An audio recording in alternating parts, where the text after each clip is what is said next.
Hello, என்னப்பா? டேய், நான் எந்த மீட்டிங்கும் வர மாட்டேன்டா. கம்பெனியை இழுத்து மூட போறேன்.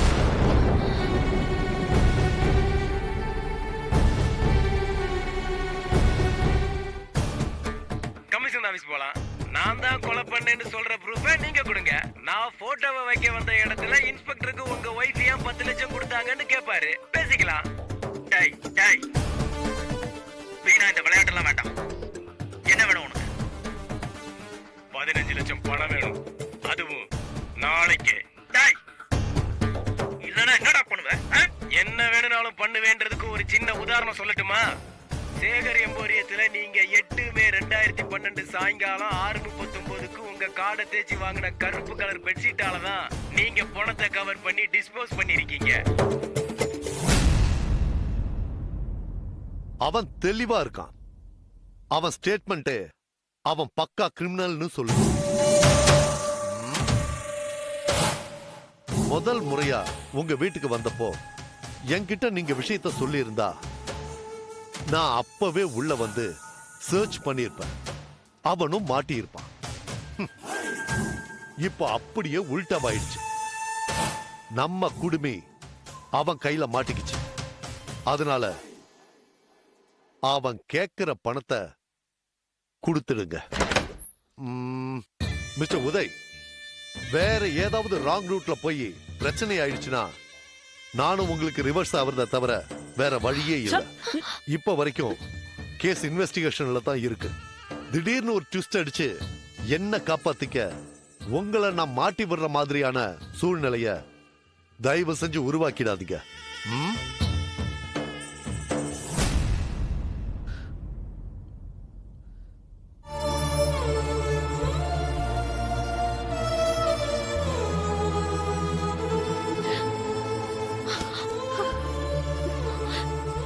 என்னங்க என்னங்க இப்படி பேசிட்டு போறாரு? என் நேரம் வித்யா, என் நேரம்.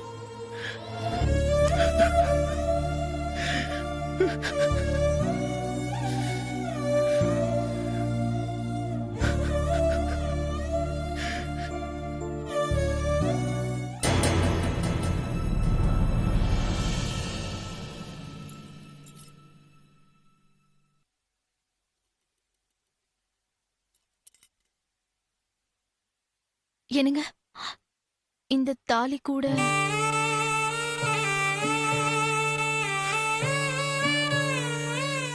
வேண்டாம், அதை நீயே வச்சுக்கோ. போய் யாருன்னு பாரு. சரிங்க.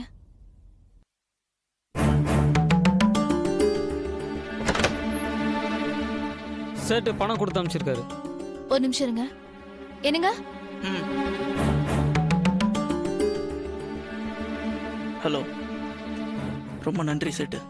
பணம் வந்துருச்சு. அப்புறம் ரெஜிஸ்ட்ரேஷனுக்கு முன்னாடியே மொத்த பணமும் வேணும்னு கேட்டதுக்கு தயவு செஞ்சு என்னை தப்பாக நினைக்க வேண்டாம். என் நிலைமை அப்படி. பிஸ்னஸில் ஒரு பெரிய பிரச்சனை சேட்டு. நீங்கள் எப்போ கூப்பிட்டாலும் நான் வந்து கையெழுத்து போட்டு கொடுத்துட்றேன். இந்த வீடு இனிமே உங்களோடது. ரொம்ப நன்றி சேட்டு. அப்போ நான் வச்சிடுறேன்.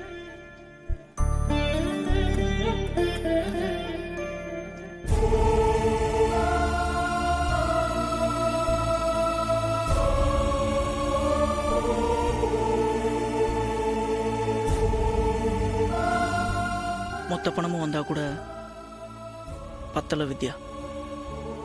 நம்ம காரியம் வித்துடலாம். என்னங்க நீங்க காரியம் வித்துட்டா நீங்க எப்படிங்க போவீங்க? அது ஒரு பெரிய பிரச்சனை இல்லம்மா. நான் பஸ்லயோ ஆட்டோலயோ போய்ப்பேன். ஆனா இது ஏடாகூடமான பிரச்சனை இல்ல.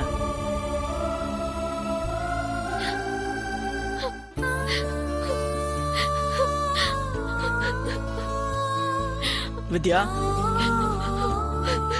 வித்யா என்ன பண்ற நீ? வித்யா, ஏன் இப்படி அழுதுட்டு இருக்க? நீ இப்படி அழுது என்ன சாதிக்க போற? எனக்கு மட்டும் எல்லாமே எங்க எப்படி நடக்குது? இப்போ உனக்கு என்ன தப்பா நடந்துச்சு? இல்லங்க, சின்ன வயசுல இருந்தே நான் ராசி இல்லாதவ தாங்க. அவ்வளவு நேரம் நான் பஸ்ஸுக்காக நின்னுட்டு இருப்பேனா, பஸ் வந்து நிக்கும் போது அப்பதாங்க செருப்பா இருந்துரும். நான் செருப்பு எடுத்துட்டு போறதுக்குள்ள பஸ் போயிடும். எக்ஸாம் நல்லா எழுதிருப்பேனா? டைம் முடிய போற நேரத்துல எதிர்ச்ச பெண்ண ஓதுருவேன். இங்க எல்லா பேப்பர்ல கொட்டி பேப்பர் பாழ போயிடும், வெளில போயிடுவேன். அதே மாதிரி தாங்க ராஜா மாதிரி சம்பாதிக்கிறேன். உங்களை மாதிரி புருஷன் கிடைச்சு கூட என்னோட ராசி உங்களை இப்படி ஆக்கிடுச்சு. நான் ராசி இல்லாதவங்க, என்னால தாங்க உங்களுக்கு இவ்வளவு வித்யா. கஷ்டமோ? என்னம்மா வித்யா, என்னம்மா என்ன ராசி இல்ல, யார் ராசி இல்ல? எதுக்கு சும்மா ராசி இல்லன்னு அழுதுகிட்டே இருக்கேன்? என்னாச்சு? ஒண்ணு இல்ல மாமா. ஏன் சும்மா ராசி இல்லன்னு அழுதுகிட்டே இருக்கேன்? ஐயோ அதெல்லாம் ஒண்ணு இல்ல மாமா.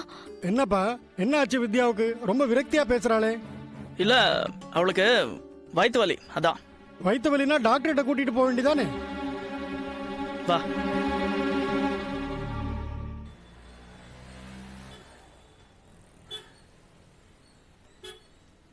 இந்த இடம் தான் சொன்னாங்க. ஆமா, அவன் சொன்ன மாதிரியே வாட்டர் டேங்க், அதுக்கு எதிர்த்த மாதிரியே ஒரு தனி மரம். இங்கே தான் சொன்னான், வரானா பார்ப்போம்.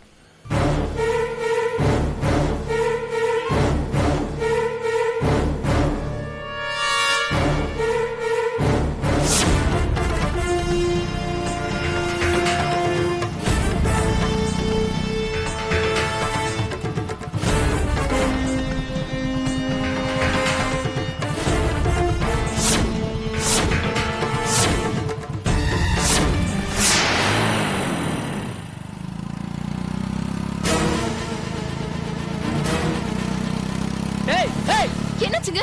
பெட்ஷீட்டை மாத்தி கொடுத்துட்டு போயிட்டான்.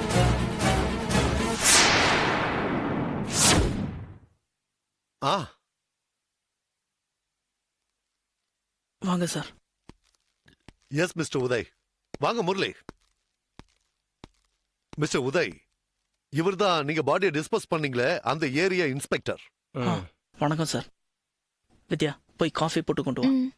பரவாயில்ல சார், காஃபி குடிக்கிறதுக்காக நான் இங்க வரல.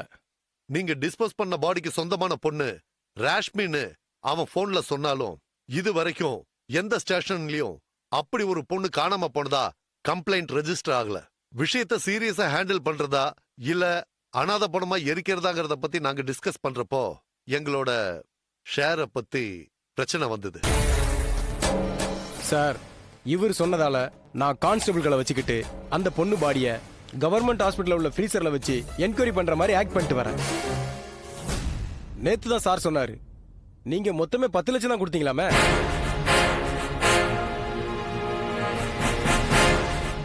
சார், இப்போ நீங்க என்ன சொல்றதுக்காக வந்தீங்களோ அதை டைரக்டாவே சொல்லிடுங்க சார். சார், என் ஷேர் 5 லட்சம் கொடுத்துட்றேன்னு சார் சொன்னாரு. அது சரிப்பட்டு வராது. எனக்கு 10 லட்சம், சாருக்கு 10 லட்சம் இருந்தா மட்டும்தான் இந்த கேஸ்ல இருந்து உங்களை காப்பாற்ற முடியும். சார், என்னங்க இதுல நாங்க சொல்றதுக்கு என்ன சார் இருக்கு?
enjoyed this video, kindly like, share, comment, and for further our interesting videos, subscribe our channel below.